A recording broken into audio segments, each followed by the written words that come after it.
başladı. Bugün ses gelmeye başladı. O farklı çalışma yapıyor bence.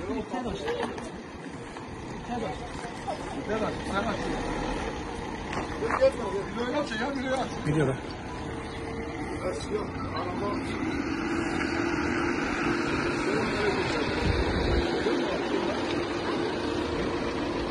Nereyle, hangi kurumda çalışıyoruz?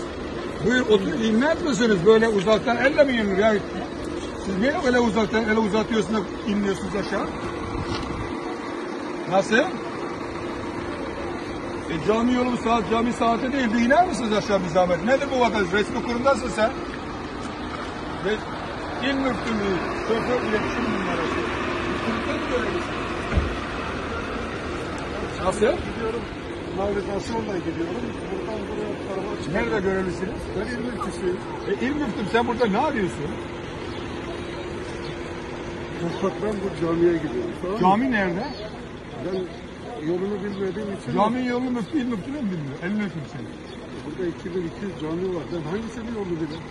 Yeni yapılmış. Gideceğim. Peki bu şehrin hali ne? Temizlik açısından, din açısından ne dersiniz? Yani il müftülüğü olarak sizin bu işte temizlik imandandır deniliyor. Yolu bana ne ya? Ben de temizlik Abi nasıl sana ne ya? İl müftülüğü temizlik imandadır demiyor muyuz biz? Bana ne diyorsun? Bir il müftünün söyleyeceği cümle bu mu hemşerim? Bana diyorsun bana ne bu şehrin için? Nasıl sana ne ya?